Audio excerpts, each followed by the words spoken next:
This audio production was made in collaboration with Audible Anarchist. Bell Hooks, Feminist Class Struggle. Class difference and the way in which it divides women was an issue women in the feminist movement talked about long before race.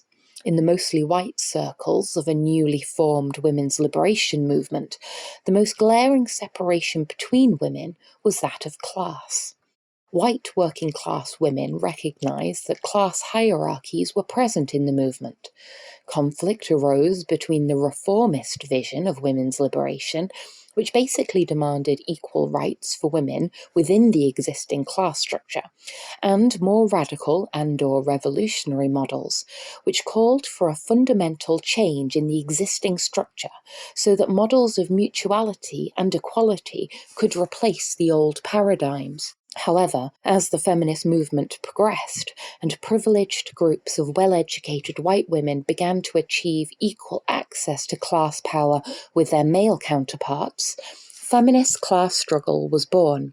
From the onset of the movement, women from privileged classes were able to make their concerns, open quotes, the, end quotes, issue that should be focused on, in part because they were the group of women who received public attention. They attracted mass media. The issues that were most relevant to working women were never highlighted by mainstream mass media.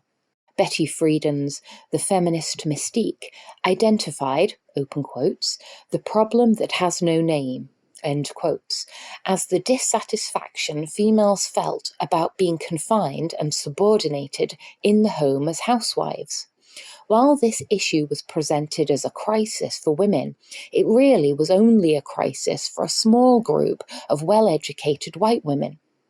While they were complaining about the dangers of confinement in the home, a huge majority of women in the nation were in the workforce, and many of these working women who put in long hours for low wages while still doing all the work in the domestic household would have seen the right to stay home as, open quotes, freedom, end quotes.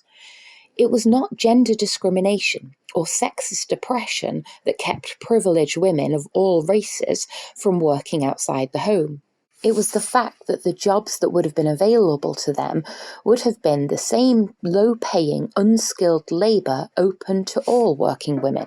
Elite groups of highly educated females stayed at home rather than do the type of work large numbers of lower middle class and working class women were doing. Occasionally, a few of these women defied convention and worked outside the home, performing tasks way below their educational skills and facing resistance from husbands and family.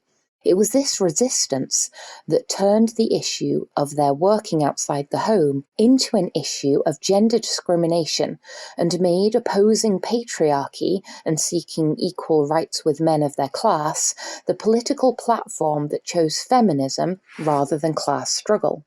From the onset, reformist white women with class privilege were well aware that the power and freedom they wanted was the freedom they perceived men of their class enjoying. Their resistance to patriarchal male domination in the domestic household provided them with a connection they could use to unite across class with other women who were weary of male domination. But only privileged women had the luxury to imagine working outside the home would actually provide them with an income which would enable them to be economically self-sufficient. Working class women already knew that the wages they received would not liberate them. Reformist efforts on the part of privileged groups of women to change the workforce so that women workers would be paid more and face less gender-based discrimination and harassment on the job had positive impact on the lives of all women, and these gains are important. Yet the fact that privileged women gained in class power while masses of women still do not receive wage equity with men is an indication of the way in which class interests superseded feminist efforts to change the workforce so that women would receive equal pay for equal work. Lesbian feminist thinkers were among the first activists to raise the issue of class in the feminist movement. expressing their viewpoints in an accessible language. They were a group of women who had not imagined that they could depend on husbands to support them, and they were often much more aware than their straight counterparts of the difficulties all women would face in the workforce. In the early 1970s, anthologies like Class and Feminism, edited by Charlotte Bunch and Nancy Myron, published work written by women from diverse backgrounds who were confronting the issue in feminist circles. Each essay emphasised the fact that class was not simply a question of money. In The Last Straw, Rita Mae Brown, who was not a famous writer at the time, clearly stated, open quotes, class is much more than Marx's definition of relationship to the means of production.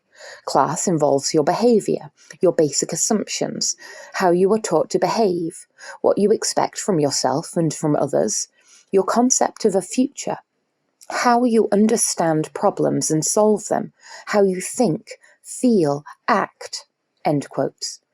These women who entered feminist groups made up of diverse classes were among the first to see that the vision of a politically based sisterhood where all females could unite together to face patriarchy could not emerge until the issue of class was confronted.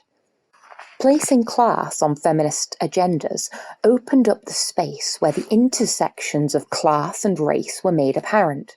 Within the institutionalized race, sex, class social system in our society, black females were clearly at the bottom of the economic totem pole.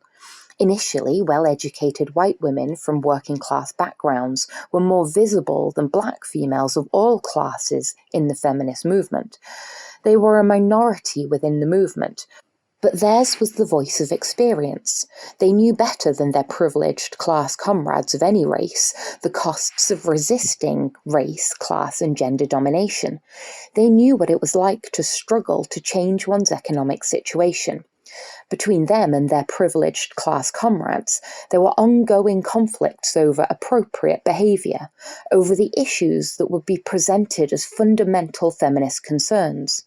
Within the feminist movement, women from privileged class backgrounds who had never before been involved in leftist freedom fighting learned the concrete politics of class struggle, confronting challenges made by less privileged women, and also learning in the process assertiveness skills and constructive ways to cope with conflict. Despite constructive intervention, many privileged white women continued to act as though feminism belonged to them, as though they were in charge.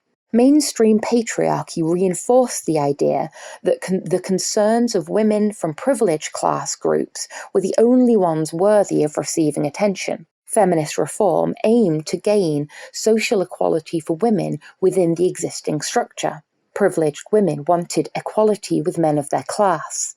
Despite sexism among their class, they would not have wanted to have the lot of working-class men. Feminist efforts to grant women social equality with men of their class neatly coincided with white supremacist, capitalist, patriarchal fears that white power would diminish if non-white people gained equal access to economic power and privilege, supporting what in effect became white power reformist feminism, enabled the mainstream white supremacist patriarchy to bolster its power while simultaneously undermining the radical politics of feminism.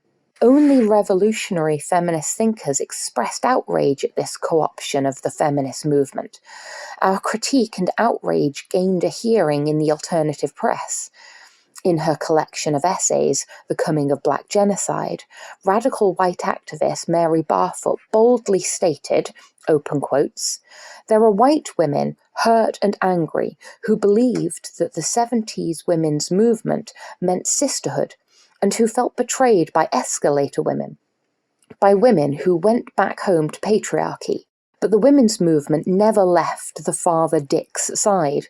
There was no war, and there was no liberation. We got a share of the genocide profits, and we love it. We are the sisters of patriarchy, and true supporters of national and class oppression. Patriarchy, in its highest form, is Euro-imperialism on a world scale. If we're Dick's sister and want what he has gotten, then in the end we support that system that he got it all from." Close quotes. Indeed, many more feminist women found and find it easier to consider divesting of white supremacist thinking than of their class elitism. As privileged women gained greater access to economic power with men of their class, feminist discussions of class were no longer commonplace. Instead, all women were encouraged to see the economic gains of affluent females as a positive sign for all women. In actuality, these gains rarely changed the lot of poor and working-class women, and since privileged men did not become equal caretakers in the domestic household, the freedom of privileged class women of all races has required the sustained subordination of working-class and poor women. In the 1990s, collusion with the existing social structure was the price of, open quotes, women's liberation, end quotes. At the end of the day, class power proved to be more important than feminism, and this collusion helped destabilize the feminist movement. When women acquired greater class status and power without conducting themselves differently from males, feminist politics were undermined. Lots of women felt betrayed.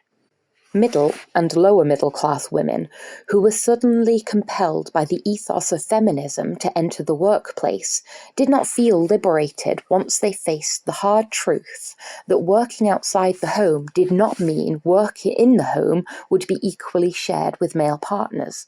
No-fault divorce proved to be more economically beneficial to men than women.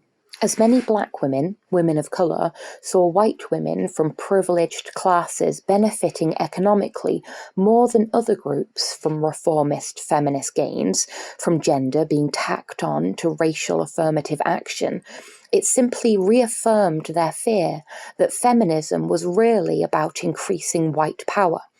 The most profound betrayal of feminist issues has been the lack of mass-based feminist protest challenging the government's assault on single mothers and the dismantling of the welfare system. Privileged women, many of whom call themselves feminists, have simply turned away from the, open quotes, feminization of poverty, end quotes. The only genuine hope of feminist liberation lies with a vision of social change which challenges class elitism. Western women have gained class power and greater gender inequality because the global white supremacist patriarchy enslaves and/or subordinates masses of third world women. In this country, the combined forces of a booming prison industry and workfare-oriented welfare, in conjunction with conservative immigration policy, create and condone the conditions for indentured slavery. Ending welfare will create a new underclass of women and children to be abused and exploited by the existing structures of domination. Given the changing realities of class in our nation, widening gaps between the rich and poor, and the continued feminization of poverty, we desperately need a mass-based, radical feminist movement that can build on the strength of the past, including the positive gains generated by reforms, while offering meaningful interrogation of existing feminist theory that was simply wrong-minded, while offering us new strategies. Significantly, a visionary movement would ground its work in the concrete conditions of the working class and poor women. This has been a production of Audible Anarchist. You can find more Audible Anarchist on YouTube.